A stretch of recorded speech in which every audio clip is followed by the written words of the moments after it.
Blessed are those in the struggle. Oppression is worse than the grave. It's better to live and die for a noble cause than to live and die as a slave. Peace and blessings to each and every single body. The first weekend in June, there was a demonstration in London, and some people, some idiots, defaced the statue of Winston Churchill. Now, I call them idiots because if you were fighting for a cause and then you go and deface the statue of one of the biggest heroes of the British establishment and the British population, then you're going to make trouble for yourself. Trouble whereupon before the people might have sympathized with your cause, and now they're siding against you. You're riling them up, you're getting their backs up against the wall, you're pushing the wrong buttons by doing that. But I'm not saying I support Winston Churchill. He was a dirt heart imperialist, like the rest of these Europeans have been and sworn to be, at the service of their queen and king and country. But the point is, there was a disturbance in London in solidarity with the murder of George Floyd in America, but it turned into something else. We love black people. Are you speaking? Go on, man, what's he saying? Black lives matter! Black lives matter! Black lives matter! From the thing in London, over in Bristol, demonstrators took down a statue of a former slave owner. The slave owner's name was Edward Colston. This guy was responsible for the deaths of over 20,000 Africans in the Middle Passage. He enslaved over 100,000 Africans, closer to 1 million Africans. Him personally was responsible for that. And as a result of trading in the lives and the deaths of millions of Africans, he personally and his companies and his associates and his peers and his friends made absolutely millions and billions of pounds thereupon it.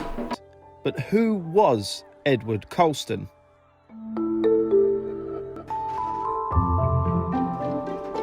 Born in 1636, Colston grew up in Bristol before moving to London to work for the Royal African Company, or the RAC. The RAC traded commodities such as gold, silver, and slaves. It's estimated that when Colston held a senior position, he helped transport 84,000 African men, women, and children to work as labourers on tobacco and sugar plantations. The Home Secretary is showing, a lack of understanding of where the country is right now. And I would love to hear some outrage about the 25% of kids in my city who live in poverty, the growing inequality, the deaths in custody, both here in the United States, the militarization of US streets, the Windrush scandal. You can't be selective on your outrage. And actually, if over the last few years our politics had managed to capture the spirit of the country, had recognised that growing frustration, I think that was on show during Brexit, as well, then maybe we wouldn't have ended up in this situation. Colston is commemorated heavily in his home city. His statue stood on a street named after him, in front of a tower named after him, behind which is a concert hall also named after him. City activists have petitioned to have the statue removed for years, but opinions are divided over what happened. Shouldn't have been done in that way. Completely wrong to pull a statue down like that. When he had more money than what he had sense to spend, he gave lots of his money away. He gave his money to what they call philanthropic causes, philanthropy. He set up a couple of schools. He did this and he did that. But I'm telling you this is something I will never tell you in the books of history. That 95%, or even I would even dare to suggest that 99% of these slave masters were Bombaras pedophiles. You see the pictures of the slave master with a little 5, 6, 7-year-old boy, or a little 5, 6, 7-year-old black boy. There were certain red light areas in London at the time, and then around the country at the time, in Oxford, in Cirencester, in Yorkshire, all over the country, where they would have these areas called Black Boy Lane. Close to 100 different places in London that were called Black Boy Lane. But I think there was something close. You can Google it In the 1500s, 1600s, 1700s, there's something like 200 or 300 different places within the United Kingdom with the name Black Boy Lane. There are still today over 30, 40 different places within the United Kingdom with the name Black Boy Lane, Black Boy Pub, Black Boy Inn, Black Boy Hotel, Black Boy, etc., Black Prince, all sorts of different. And the Blackamoor is another one they like to use. The Blackamoor Road, Blackamoor Lane. These are all derogatory names which have been attributed to us by the slave masters and their kith and kin to denote their supremacy. Because if a slave master or any other master names his servant or names his slave or names his property, then he inevitably is in control and controls them and owns them, and that's it. But let me just get to the point, and the point is that these slave masters were pedophiles. The reason I'm telling you that is because nobody agrees with the statues of pedophiles being left up. If you cast your mind back to Jimmy Savile, if you cast your minds back a few years to Jimmy Savile, you'll realize that after people demonstrated about him being a paedophile and that his statue was left up, the authorities had to take down the statue because he was a paedophile. That is the line that people will not cross in public. Behind the scenes, we know that the princes, the priests, the politicians, they're all in on the same game. A lot of them are involved in the trade and the practice of paedophilia. A lot of them are involved in things which are far worse than that, in their satanic cults and clans and gangs. For the common people, for the 85% deaf, dumb and blind people, don't recognize that, don't really understand that. But for those few people, the poor righteous teachers I like to call them, for the poor righteous teachers that do know that these rulers and controllers and owners and movers and shakers and royal family and aristocracy and corporate masters of the earth, they are involved in satanic worship at the highest level. Both the good of fighting on the right side of history against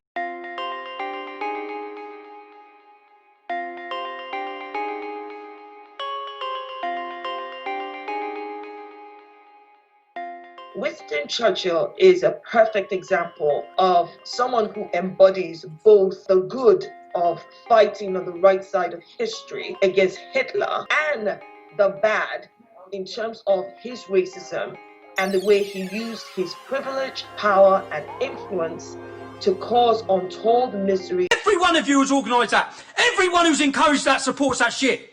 Why ain't you down there cleaning it up? Alright, but we don't see none of you celebrities down there getting that shit off of those statues. That man died fighting the biggest racists in our history. That man led our country through that fucking war. How many people sacrificed their lives in that war? And you just turn up and think you can deface it. You spoiled, virtue signalling little shits.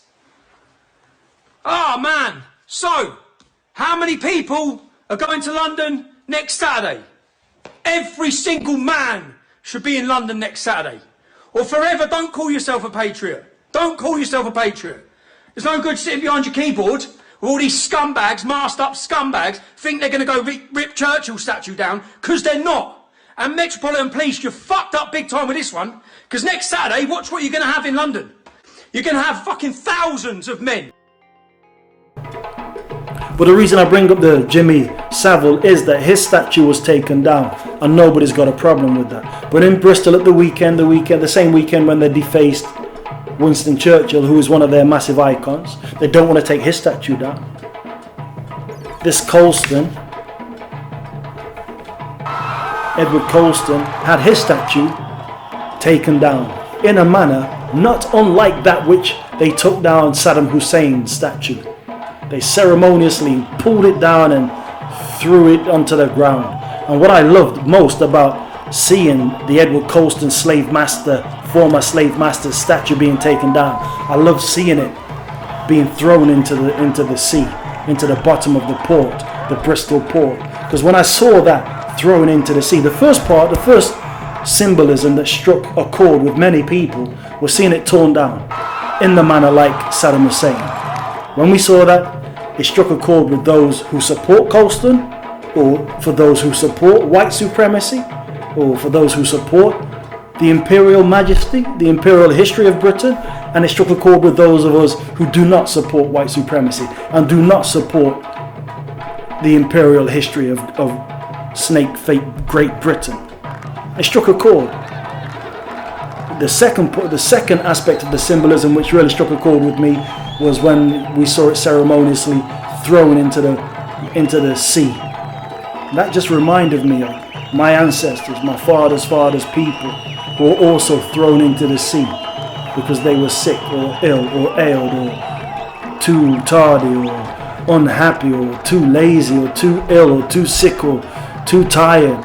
They were thrown into the sea so that the slave masters could catch insurance payments, because if they took the slaves to the harbour and they were ill or sick or tired looking, they wouldn't get a fair price or a fair penny for them. So they elected to throw hundreds of thousands of Africans into the sea rather than face losing profits when they came to the slave markets in the Caribbean or within the ports of the United Kingdom.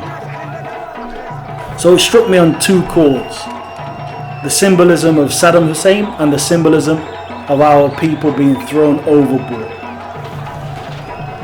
When the British United Kingdom population congratulated themselves on and patted themselves on the back and abolished slavery, so when they finally patted themselves on the back, they gave their friends and their peers and their lords and their ladies a reparations check, a reparations settlement of over £20 billion for the slave masters. Reparations for the slave masters. But the poor Africans that were thrown into the water, that were thrown into the Atlantic Ocean, that were drowned in the sea, that were killed in the Middle Passage, over 250 million Africans were taken into slavery, beloved. But they will tell you in their history books and their mystery books, it was between 10 and 20 million. We all know that the stories of history are told by the victory and those that are the victors. So they do exaggerate, and they do under-exaggerate, and they will embellish, and they will transmogrify. Speaking of transmogrifications, let's look at the statue again. The other statue that there's a hullabaloo about is the statue of King Leopold II, which was taken down from Brussels in Belgium today, which I'm happy to hear.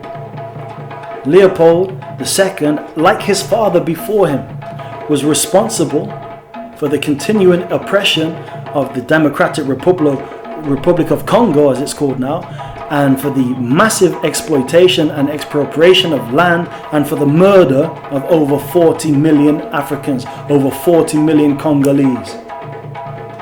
And then they forced them to work as slaves in Africa on the rubber plantations, as their kith and kin were taken across the Atlantic to work on the cotton plantations and on the sugar plantations. These guys were forced at home to work as slaves. And if you didn't work hard enough, they would chop off your hands and chop off your feet and chop off your ears. And their guards, wearing the fez, used to get paid by buckets and barrels full of feet, full of hands of the little children. He's still here in Belgium.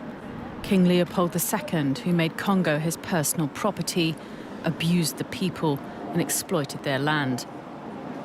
This statue is, of all places, by Matongé, a Brussels district named after an area of Congo's capital, Kinshasa, a slice of Africa in Belgium, and a magnet for tourists. King Leopold colonised the country in 1885 and ruled with horrific brutality. Cutting off people's hands was a common punishment. Some estimate that more than 10 million Congolese people died during Belgium's rule and exploitation of Congolese natural resources, ivory, copper and rubber. When the European colonialists left, independence was not accompanied by compensation. Many Belgians have Congolese roots, and many are discriminated against because of their colour. They often get the second best, whether it's a flat or a job. This might seem outlandish to you, but it's all documented historical fact. Look into it. So when I heard that the statue of Leopold was taken down, I'm happy. But it leaves us with a problem, people. It leaves us with the problem. It leaves us with a problem of embellishment, transmogrification, exaggeration. Because to me, King Leopold was a mass murderer, a genocidal maniac. But to the Europeans and their friends and family and their peers, he was an entrepreneurial philanthropist. He was an enterprising capitalist. He was an enterprising industrialist. And if it wasn't for slavery and the profits generated from slavery, then the Industrial Revolution wouldn't have happened. So, have a look into Edward Colston. Have a look into King Leopold. Have a look into Winston Churchill. And have a look into Cecil Rhodes. Because Cecil Rhodes, again, to me, was nothing other than a genocidal maniac, a murderer, a genocidal maniac, and an exploiter of the poor and the downtrodden, and a wicked, wicked being. Because these guys have wicked ways to divide and to rule, to control and to cajole natives of continents around the earth. So if we're talking about reparations for the slave masters, if we're talking about reparations for the slave masters, if we're talking about reparations for the slave master, then surely at some point justice would dictate that there needs to be reparations, financial restitution and remuneration for the Africans and the descendants of the Africans and the descendants of the Asians and the descendants of the Southern Americans and the descendants of the Australasians who were murdered, tortured and had their land expropriated by the crown. There it is. I've said it. So when we take the statues down, what we have to understand is that it strikes a chord with people for different reasons on different sides of the equation. But the equation is what we have in common. The equation is that which is the common ground. So what is the equation? Transatlantic slavery, white supremacy, British imperialism, racism. Look, President Trump or President wannabe Biden kneeling down, or you mayors, or you governors, or you senators kneeling down will not be enough. Taking a knee in collaboration with the death of George Floyd will not be enough. Bowing down is not enough. Prostrating yourself on all fours will not be enough.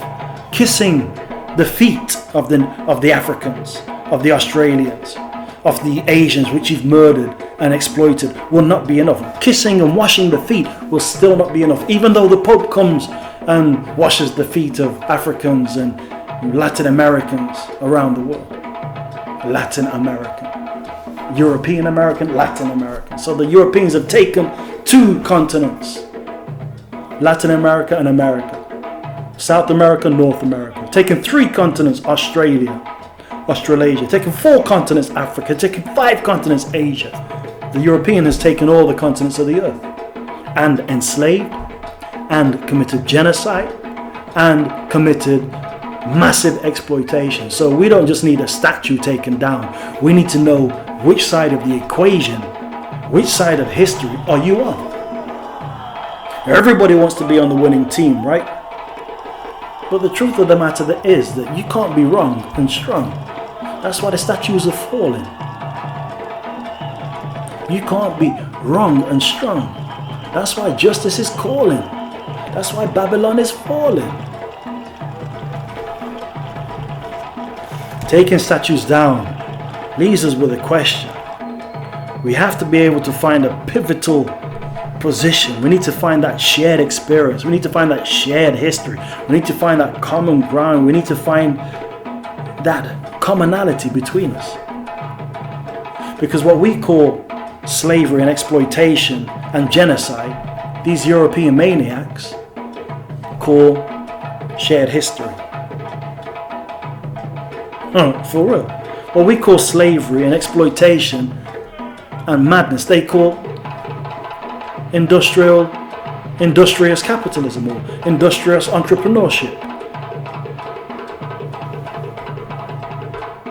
Who we call somebody like Cecil Rhodes a genocidal maniac, they call him a servant of the crown and a servant of the round table. Everybody understands that slavery is the foundation of capitalism. Where we say Edward Colston was a slaver, these maniac Europeans say he was an entrepreneurial philanthropist. So, we're taking down, we have to dismantle the whole system of white supremacy. And that's not going to happen. I just mentioned to you, everybody wants to be on the winning team, right? But you can't be wrong and strong for long. You know, it can't continue for much longer. And the weak and the downtrodden and the meek of the earth are getting stronger. The meek shall inherit the earth, it says. And the meek are getting stronger.